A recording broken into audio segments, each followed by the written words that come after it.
Welcome to the Connected Teamwork Podcast by Growth Leaders Network. How do we learn to truly thrive together? How do we stay connected to our authentic selves, each other, and our purpose as a team, especially when challenged? How do we unlock the deeper levels of group intelligence?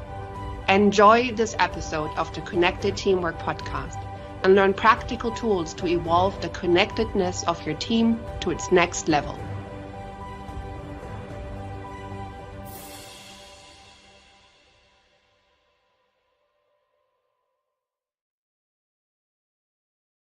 Welcome to Connected Teamwork Podcast, episode 63, where we help leaders and team connect more deeply to themselves, each other, and their purpose. I'm here together with my co-host, Carson Heddy. Carson, how are you today? Hilka, I'm wonderful. How are you? I am well. I'm grateful to be here today on what will be likely the last podcast of this calendar year. And we have been discussing a new series of podcasts, of which this is number 2. We're talking about connected teamwork practices, the 12 connected teamwork practices.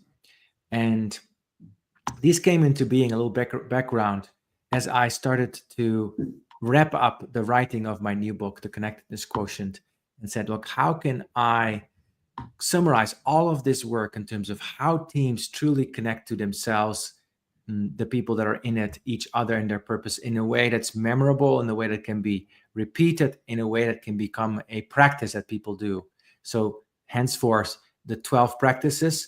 Last time we talked about taking good care of ourselves, self-care.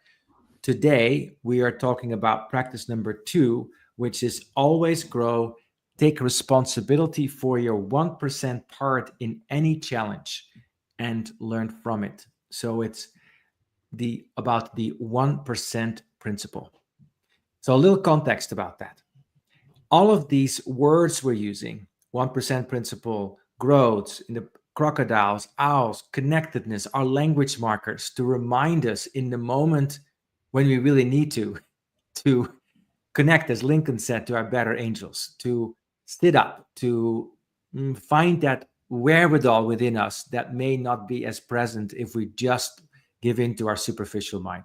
So the 1% principle is one of those, to me, very foundational nudges, which basically says, faced with any challenge, do you give in to worrying about the 99% that is not within your control, where hoopla can happen? People do stuff for human beings. We don't have a very good track record in our current state of evolution, I think, what we're capable of in a not so good way. So we can be completely caught up into what our teammates are doing and what our cross teams are doing, what our company is doing, what our clients are doing that we don't like, that we find difficult. And we can also say, that is the situation I'm in, situational awareness. How am I going to respond to this? What is my 1%? How will I respond to that from a place of values so that I can leave from this situation knowing that I have peace in my heart and pride in my actions? So, Carson, when you hear about 1% principle, what comes up for you?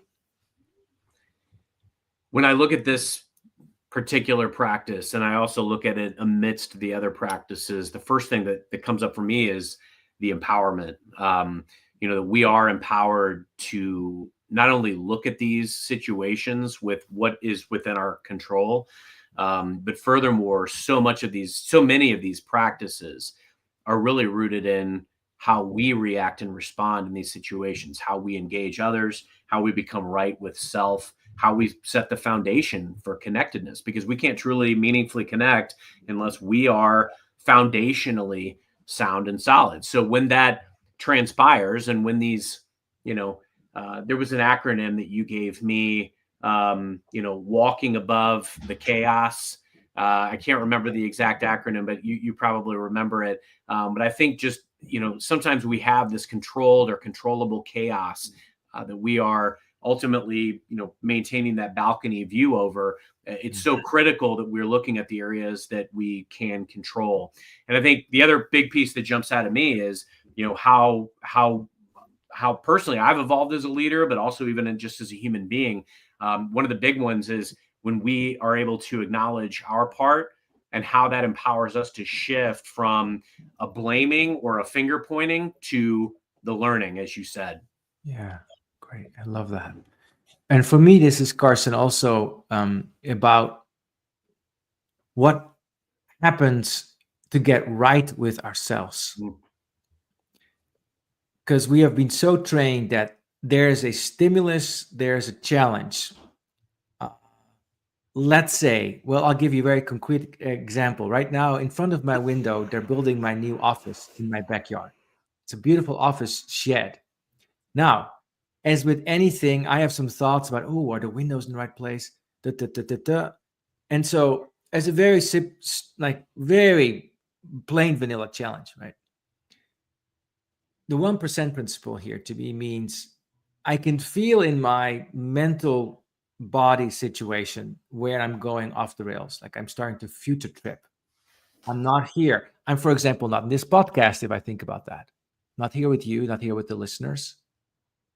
So I'm not here with myself. So the first thing that the 1% principle is about is to say, okay, if I truly want to be in my power, I have to first find this place within me that is okay, that is enough, that's peaceful, that is aware, that's present, that's totally here.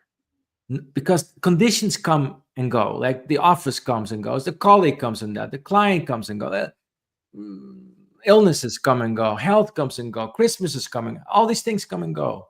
And I can every time get very much like dazed with that, which is, you think about the holidays, DAZE. We get so crazed with this thing that needs to happen. And we work so hard to get there, and then we get often a little disappointed afterwards, a little bit of a hangover. Like, oh, yeah, it was nice, but so why leave myself? The 1% principle does say, no, if I leave myself, then I need to realize that I did and come back to myself, to my presence. And then from that place, I can look at this saying, how can I respond differently to this? For example, with this office, it's beautiful. I trust that I'll find, for example, the window blinds that I will need in Arizona to keep the sun out when it comes blasting in the summer, But I don't need to figure this out right now as I'm sitting here in this podcast with you. Right? That's often that's what happens to me. So when you think about a challenge that you're facing, Carson, right? How do you get right with yourself? How do you get right with yourself? I love that you said that. Yeah. I think there's the foundational piece, Hilke. There are things both in my personal life, with family, and then also looking at turning the corner professionally. We had a very significant, substantive year, and the ante in sales and in business is always to turn the corner and take it to the next level. And so these are some of the areas where we're looking at opportunities to improve. That if I looked too far ahead and started thinking about all the different possibilities, it's very hard to stay focused and disciplined in the moment. So I think foundationally, there's a few key bullet points that I think we have to take as leaders. Is number one, having that mindset that every challenge or opportunity is just that. It's an opportunity for self-discovery and growth. Now, I have the benefit, having a lot of trips around the sun, more than probably some of our audience, to know that with time and experience comes wisdom and clarity. And so I have the ability and the experience to know that even in some of the most challenging personal and professional situations that I've ever had, these have been rife with learning. Even in the biggest setbacks or barriers or blockers, I've learned a ton that helps me see around corners better the next time. So that helps me get foundationally right. Knowing that obstacles are often exactly what hold the lessons that we need to level up, whether it's personally, do things better as a spouse, as a parent, as a colleague, as a employee, whatever it is. Those are the types of things that ultimately help us up level. But then lastly, looking at these challenges and reframing them as teachers, that's ultimately what I think helps us embrace the growth mindset. So when I think about those challenges in my life, I can't look too far ahead. And I must only look behind as a teacher. What has kind of come from these experiences that can inform how I show up now and into the future. So being present, being mindful, learning from the past, but not looking too far ahead, making sure that we land the proper step right in front of us. Yeah. And it's amazing to not look too far ahead, which can often be the most visionary thing we can do, right? Because we think, oh no, I need to think about what's going to happen. And that's true. But often that sort of rushed future tripping has no wisdom in it. Exactly. Right. It's almost like there's this place of saying, okay, I'm going to stay right here because my mind's going to come up with all kinds of things, like with new sales goals or whatever it might be that I need to do right now. And it doesn't lead anything.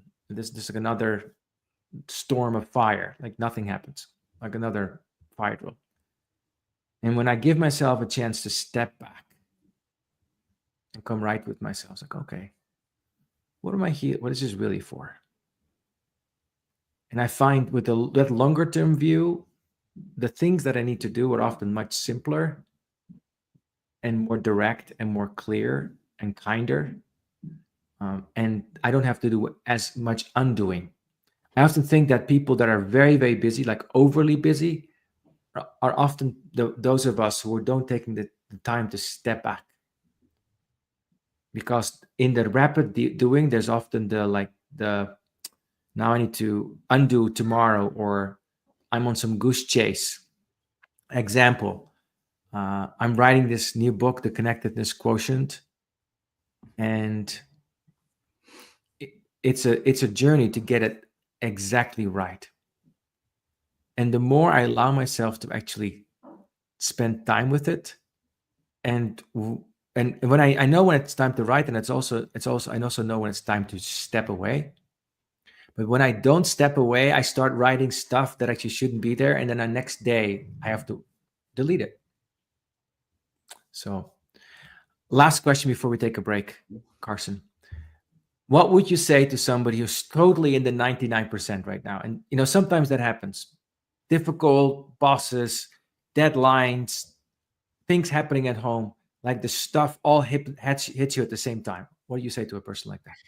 The challenge in those moments, and I can definitely speak from experience, both personally and professionally, the responsibility that falls on us is that we have to respond the right way. We have to respond with intentionality.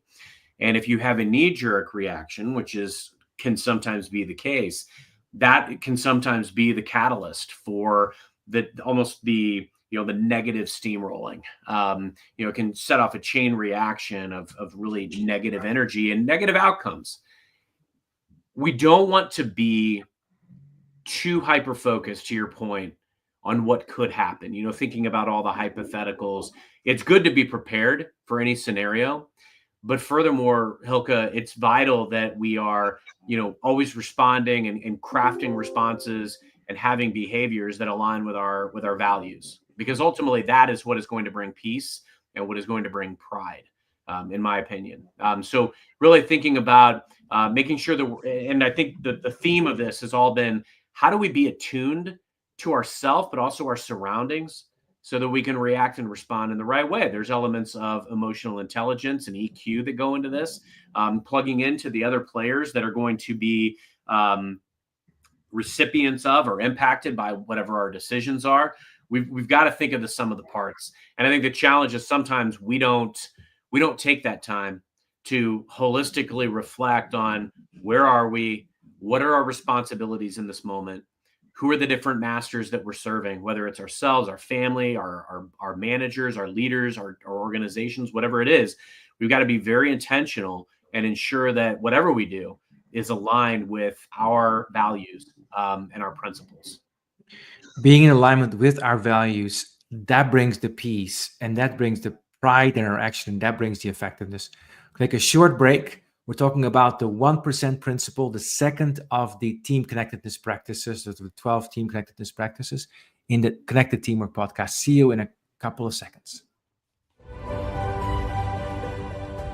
You are listening to the Connected Teamwork Podcast by Growth Leaders Network. Do you want to learn more about building the next level of connectedness in your team? Please contact Growth Leaders Network on LinkedIn. And now, back to the show. Yeah, welcome back to Connected Teamwork Podcast. We're talking about the 1% principle. A big part of this challenge, because challenges come, as you said, also we're going around the sun and hopefully become more wise in the process, right? How do we grow? Like, how do we really grow? So it doesn't just becomes a game of tic-tac, like another one, and I just keep repeating, like, because there's so much joy in growth, in learning, in maturing, in wisdom. How do we do this? So Carson, your thoughts? Continuous growth. In my opinion, Hilke, and I think a lot of folks look at, there's pressure that we put on ourselves. I think everyone wants to grow. We strive to improve. But I think sometimes the challenge is we almost look at these grand gestures that we want to make in our life and in our career. We go out and we maybe take on more than we can chew. We want to go back to school and take on a doctorate while we have multiple kids and a full-time job. Like, there are some very admirable things that we're doing to grow, but often I see the best continuous growth happens through small steps. And it happens through being able to focus on those incremental improvements that we can make in our life and career, looking at our habits. It's ironic. I was literally having a conversation with some colleagues, and we're rolling out a program around James Clear's Atomic Habits. And I read the book earlier in the year. The audiobook is great. One of my prior business units that I worked in actually rolled this out. And so now I'm looking at how do I roll this out for my current team? And the whole gist of it is, a lot of times we have these almost spontaneous or haphazard bursts of motivation and growth. These things aren't sustainable. They're not consistent. There's no consistency to them. There's no predictability. And so it goes back to the intentionality piece, Hilke. We've got to look at, what are those things that I can do today to learn and grow?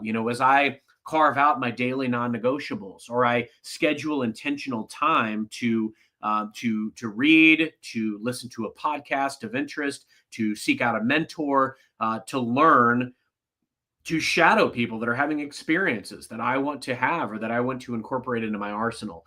There's a lot of things that we can do to pick up these growth areas incrementally throughout time. Furthermore, we've got to make sure we're acknowledging and celebrating those small wins to keep us motivated and build toward. I've seen these graphs, and there's one that I saw on LinkedIn about a year ago where it showed, how performance is judged based on these spontaneous bursts of motivation. If we're relying on external motivation, we will have a lot of spikes, stops, and starts.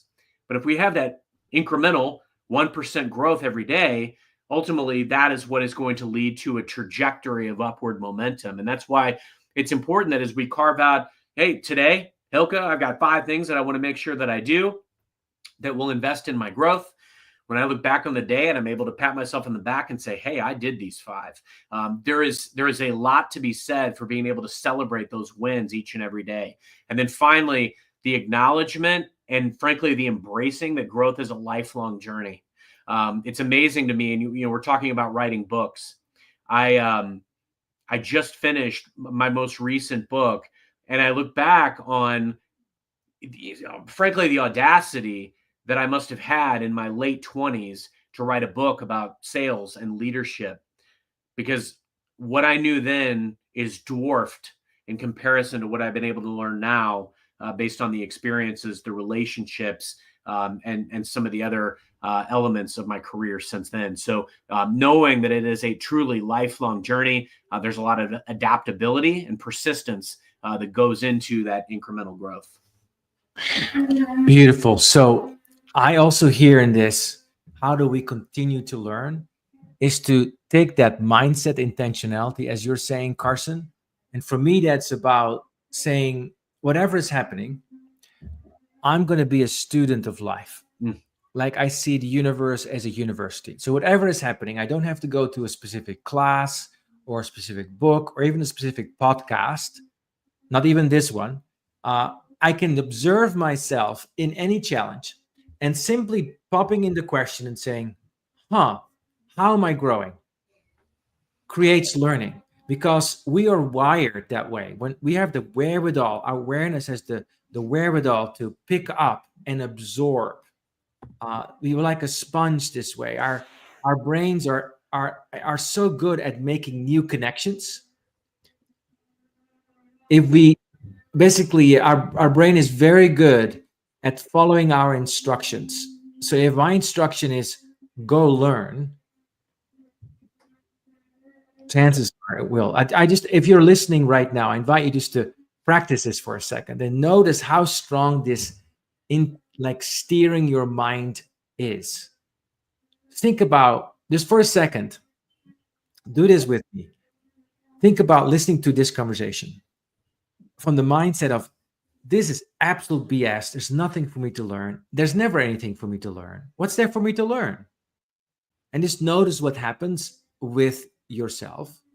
Chances are you're going to feel demotivated, disinterested, skeptical, cynical, maybe even hang up on the podcast. Whatever you're doing, write that. It's very powerful. And now let's do something else. Let's just be in the intention of, wow, this might be one of those moments in my life where I really have to perk up. Listen. Cherokee say, listen to the whispers so you don't have to hear the screams. Listen. Listen. And whatever you need to learn, somehow very gently, or sometimes with fierce grace, not so gently, it's like, hello, wake up, smell the coffee. It's time for you to learn this. So going back to this very plain vanilla office construction project that's going on in front of my windows. Carson, what I have to learn is to let go and trust. Because man, is that something that's hard for me? Because my fingers need to be on everything. And I've noticed it is in workshops, in coaching, in leading people. When I'm most effective is when I'm able to say my piece, ask the questions, and be quiet. Just be quiet. Just observe. So if you're listening, as you're sitting in this right now with me, Carson, what do you think is your whisper saying? What is it that you're here to learn today? I relate to what you just articulated a great deal, Hilke, because in a given day, there may be a number of activities or team meetings or engagements, projects that, I'm privy to in a given day. And the voices, the whispers are telling me, like, they're prompting me, like, how could you or should you best empower and enable your team in these situations, right? Now, sometimes, and I've talked a lot about this on this show and other shows, for a leader, it's not about you being the hero. It's about you being the hero maker. And so the criticality is that you separate yourself from having to be the doer. I know that I could jump into a situation, into a call, into an interaction with a customer, whatever it is, and probably do it in my mind better. I mean, I would hope so, because I've been doing it for a long time. But is that going to dilute or really minimize my impact as a leader? That's the thought-provoking element of this. It's better that I put my team into a position to win. We've got a mantra at Microsoft for leadership: model, coach, care. Model the behavior that you want to be seen, coach your team on the elements that are going to help them improve, and then care. Meet them where they are, stay at the pulse of what matters to them, uncover their why, and help them achieve that and fulfill that. And so the whispers for me are often, Carson, what could you be doing to better impact, empower, enable your team in this moment? And it's not to take over. It's often to observe. And it's often to make sure you're uplifting and you're catching people doing things right. But then furthermore, to be able, after the fact, having that real-time coaching in the moment and to say, you know what, great work on this. I loved how you articulated this. I love how you painted this picture, told this story, related clearly. Your customer or your colleague reacted and responded well to this. Let's think holistically about the big picture. Let's think about how we made everybody feel in that moment. Were we inclusive? Did we bring in all the voices to the table? Asking those thought-provoking questions. As a leader, you often don't have to point out all of the feedback. You can ask questions so that there's self-discovery, so that they can have the same growth experience ultimately that you're having. You want to instill and, frankly, be the catalyst for that same growth experience with the people that you lead, as opposed to the growth that you're having in those moments. It can be a growth moment for everyone. A growth moment for everyone. And I hear in this the quality of stepping back, listening to the whispers, asking yourself a couple of questions. There's a question of action, but that comes after. The first question is, how do I get right with myself? What is it that I need to do, probably to let go of in most cases, to get back to peace? What is that? Then the second question is, what is it that is in according with my values? How do I need to respond for my values? And then another question is, let me tune in to the people around me. How can I best support them? And then what's purposeful here? In that way, we touch on the three legs of the connectedness stool of myself, my values, my peace, the other, what they need, how to support them, and the larger purpose that we're on. So Carson, final few words to you. Talk to us about what would you say to a person who's just not feeling it today? I'm in the 99% and I'm just going to stay here today. Well, first off, I've been there. I think we all have. When you're just not feeling it, the best thing you can do is to, first off, and I think it's very much in keeping with the theme of what we've talked about today, Hilke, you've got to check in with yourself. Now, you've got to understand, is this a situation where I absolutely want or need the time? I'm a big proponent about being and applying discipline to your schedule. If there's some things that are scheduled in the day ahead that are not mission critical, that can be punted, that could be moved to the following week respectfully, letting them know like, hey, I've got a lot of priorities that I'm grappling with. I want to make sure I give this its full due diligence and attention. Does this time next week work? Being able to apply discipline in the current frame.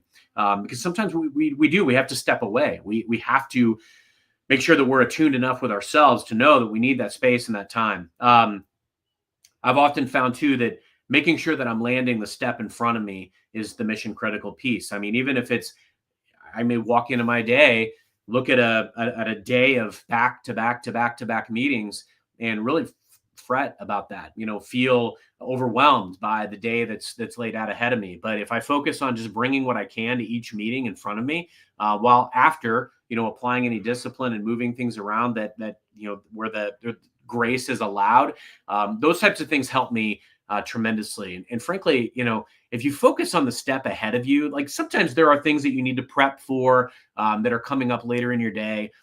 Every day, I'm very intentional about creating my daily non-negotiables, those 3 to 5 things that I have to get done in a given day. I'll try to maybe schedule some tangible time where I can devote to those things, or before I get, caught up in the minutia and the weeds, I tackle some of these things. But trying to make the day more digestible, celebrating those small wins throughout the day to get that momentum.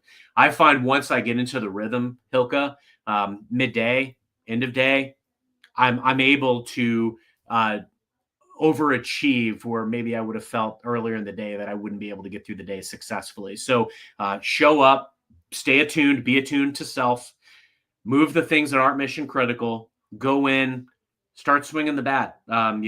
Hank Aaron, the home run king. I mean, he used to say that he's like, the best way to get out of a slump is just keep swinging. So I try to apply that principle in my life and keep doing what I know I need to do until I can get the momentum and the energy to see it all the way through. It's always worked for me.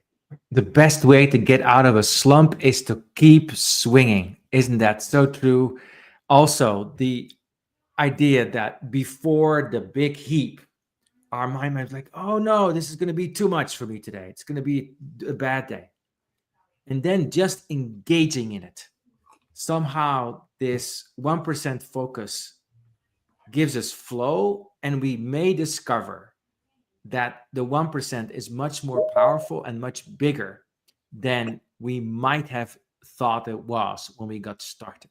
So if you're listening, I encourage you to think about whatever is happening right now, what's right in front of you. Don't make it bigger. What is my 1%? And what's the 99% that I need to let go of right now? And what do I need to focus on right now? Right now.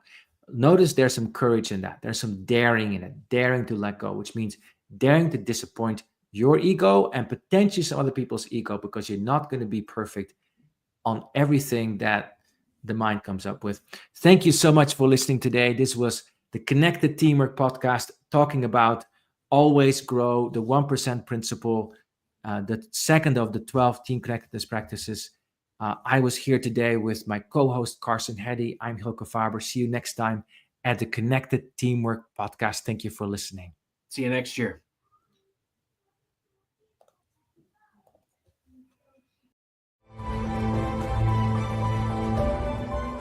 Thank you for listening to the Connected Teamwork Podcast by Growth Leaders Network. Take a moment to reflect on what you learned today that can help build your team. Also, if you like, think about one of your team members and what you appreciate about them. Let them know. Enjoy connecting more deeply to what is great about them. And see you next time at the Connected Teamwork Podcast.